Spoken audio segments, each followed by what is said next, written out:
जय हिंद सभी दोस्तों को। भाइयों, महाराष्ट्र के अंदर दोबारा से जो मराठी भाषा का जो विवाद है वो चालू हो गया है। भाइयों, आपने कईयों सोशल मीडिया पर ऐसी वीडियो देखी होंगी जहां महाराष्ट्र के कुछ मुट्ठी भर कह लो आप, ऐसे गिने चुने लोगों ने किसी व्यापारी को, कोई गुजरात का व्यापारी है, कोई यूपी का है, कोई कर्नाटक का, कहीं का भी बाहर का जो व्यक्ति मराठी बोलना नहीं जानता हो, उसको मार रहे हैं या उससे माफ़ी मंगवा रहे हैं। आप ऐसी वीडियो कईयों देख रहे हैं। भाइयों, आप मुझे कोई भी राज्य से देख रहे हो, मुझे एक बात बताओ दोस्तों, क्या केवल ये मराठी भाषा के लिए ये विवाद हो रहा है? क्या एक बात बताओ, ये सब बाहर से अगर किसी पे मराठी नहीं आती है, इसका मतलब क्या इनके पास ऐसा कोई बम है कि जो एक दिन फटेगा और वो पूरे महाराष्ट्र के संप्रभुता यानी ये मराठी लोग पूरे ख़त्म हो जाएंगे? ऐसा कभी होता है क्या? किसने बताया भाई? ये मुद्दा हकीकत में आप बताओ तो ये मराठी भाषा का मुद्दा है क्या? महाराष्ट्र के लोग और देशों मतलब और राज्यों के अंदर नहीं है क्या? आपको एक सर्वे का एक अनुमान बताता हूं मैं। महाराष्ट्र के लोग यूपी के अंदर 3.5 लाख, बिहार के अंदर 1.5 लाख, गुजरात के अंदर 6.5 लाख महाराष्ट्रियन लोग रहते हैं, कर्नाटक के अंदर 8.5 लाख तक रहते हैं, और देश के विभिन्न जगहों पर भी हर तरीके के लोग हैं। आप अपने आस पड़ोस में देख लो, आप किसी भी राज्य के होंगे, आपको क्या वहाँ महाराष्ट्रियन नहीं दिखते हैं?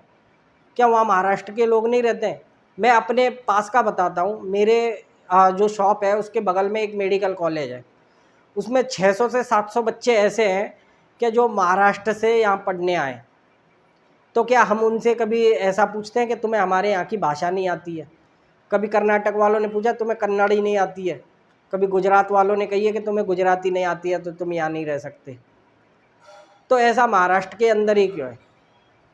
दरअसल दोस्तों, मैं आपको अगर हकीकत इसकी एक रीज़न बताऊं तो ये जो मुद्दा है ये भाषा का मुद्दा नहीं है, ये रोज़गार से जुड़ा हुआ मुद्दा है। अगर आपको देखा जाए तो हमारे देश में बेंगलोर के बाद दूसरा सबसे बड़ा इंडस्ट्रीज एरिया है महाराष्ट्र, बम्बई। औद्योगिक क्षेत्र है भाइयों, यहाँ पर काम धंधों की वजह से लोग विभिन्न जगहों से, विभिन्न मतलब राज्यों से आकर बम्बई के अंदर या महाराष्ट्र के अंदर, महाराष्ट्र में बहुत सारे रोज़गार की सुविधाएं, तो ये वहाँ पर रोज़गार के लिए जाते हैं, अपना रहना सहना सब वहीं पर कर लेते हैं। इसी के चलते जो महाराष्ट्र के जो लोग हैं उनको ऐसा लगता है कि ये हमारे रोज़गार के लिए खतरा है। ये दरअसल भाइयों रोज़गार वाला मुद्दा है। ये भाषा का तो केवल एक राजनीतिक मुद्दा है जिसको ये लोग दिखाना चाहते हैं कि हम हमारा मराठी संप्रभुता को, मतलब मराठी भाषा को बचाने के लिए हम इन पर अटैक कर रहे हैं। दरअसल ये मर्दानगी जो है ना, ये रोज़गार से जुड़ी हुई मर्दानगी है। ये रोज़गार में अगर मान लो कोई बाहर से आया हुआ है, भाई उसको अपना पेट पालने के लिए वो तो काम करेगा, उसको मजबूरी में भी काम करेगा।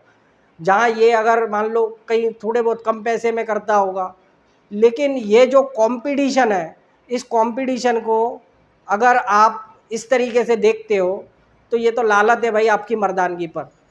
आप पर आपको इनसे कंपटीशन करा नहीं जा रहा, क्योंकि इन्होंने वो कोई पानी पूरी बेच रहा है, कोई चाय बेच रहा होगा, वहाँ पर जाकर अपने खुद के धंधे कर रहे हैं और फिर भी अपने पेट पाल रहे हैं, और आप पे वो भी नहीं हो रहा। इस कंपटीशन को आप इस तरीके से लेते हो कि मतलब मराठी भाषा मुद्दा बनाकर मराठी आए तो यहाँ रहो, नहीं तो नहीं। दोस्तों, ये मुद्दा 2009 के टाइम पर राज ठाकरे ने उठाया था, आपको याद है ना? और ये मुद्दा उठाने के बाद राज ठाकरे की महाराष्ट्र के अंदर 13 सीटें आई थी, क्योंकि मराठी लोग इन्हें ऐसा समझते थे क्या इन्होंने जो मुद्दा उठाया है ये मराठी आदमियों के लिए है, मराठा लोगों के लिए है। और इसी मुद्दे को लेकर इनकी 13 सीटें वहाँ पर उस महाराष्ट्र के अंदर आई थी 2009 के चुनाव में। और उसके बाद में 2014 का चुनाव था, उधर फिर नवनिर्माण सेना की 1 सीट आती है राज ठाकरे की। अब दोस्तों आप खुद जान सकते हो कि क्या किया राजनीति ने, करा क्या। 13 से 1 सीट आना, बोलो तो महाराष्ट्र के लोगों को जो बहकावे में डाला था, लोग इस बात को समझ गए थे। आज भी दोस्तों देखो, ये जो मुद्दा है, ये नवनिर्माण सेना, ये मतलब आज जो चुनाव होने वाले हैं, इस समय ये मुद्दा उठ के आया है। लोगों को, मतलब मराठी लोगों को ये समझाने वाली बात है कि भाइयों ऐसे कुछ नहीं होता है। हमारे आसपास में भी रहते हैं लोग, हमारे आसपास में भी आपके महाराष्ट्र के बहुत सारे लोग रहते हैं। हम अपनी मर्दानगी इन पर दिखाएं। मेरे भाई, अगर आप दाल चावल खाकर ये मर्दानगी दिखा रहे हो तो यहाँ तो 4-4 भैंसें बन रही हैं। किस पर दिखाएं? इन पर। किस बात की? ये हमारे अपने लोगों पर हैं, जो हम जैसे शिव भक्त हैं, हम जैसे हमारे घर में जो भगवान को पूजते हैं, ये हिंदू हैं, हम हिंदू हैं, हम अपनी मर्दानगी इन पर दिखाएं। किस लिए? बस भाषा नहीं आती तो भाई फिर वो जो पुलगांव के अंदर, जो पहलगांव के अंदर जो मर्दानगी वो दिखा के गए ना, जात पूछ कर मार के गए, उसको भी फिर मर्दानगी कहते हैं। वो भी सही करके गए। जब आप जिस तरीके से कर रहे हो ना, तो उस तरीके से वो भी सही करके गए। रोजगार के मुद्दे को, कंपटीशन के मुद्दे को आपने, कंपटीशन कहाँ पर नहीं है। हमारे यहाँ पर हमें 100-100 किलोमीटर जाना पड़ता है, तब जाके कोई इंडस्ट्रीज एरिया मिलता है रोजगार के लिए। हम भी पेट भर रहे हैं ना, हम भी अपना पेट भर रहे हैं। भाइयों ये मर्दानगी दिखाने का तरीका गलत है, और इसमें महाराष्ट्र के लोगों का कोई हाथ नहीं है भाइयों। ये मुट्ठी भर चंद ऐसे गुंडे हैं, चंद ऐसे गुंडे लोग हैं क्या, जो इस चीज़ को भड़कावा दे रहे हैं।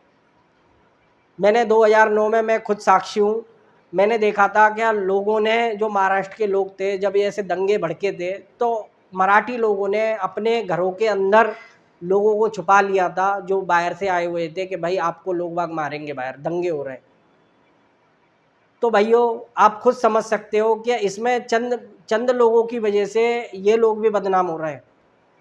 दोस्तों बहुत सारे हिंसा के मुद्दे हैं हमारे देश में, ऐसे बहुत सारे। पहली बात तो हिंदू मुस्लिम ही चल रहा है, अभी तक ये हिंदू मुस्लिम का कोई अपने पता ही नहीं है। बहुत सारे ऐसे मुद्दे पड़े हैं, आप नया विवाद मत खड़ा करो। ये विवाद आपको, आपके यहाँ से शुरू होगा और यहाँ तक ख़त्म होंगे। यहाँ पर भी जो आसपास में जो हमारे मराठी लोग रह रहे हैं, उनको भी धोखा है भाइयों। वो लोग भी इसका शिकार हो जाएंगे, क्योंकि लोग जब, जनता जब चिढ़ती है तो फिर उसका असर सब जगह देखने मिलता है, फिर दंगे भड़केंगे।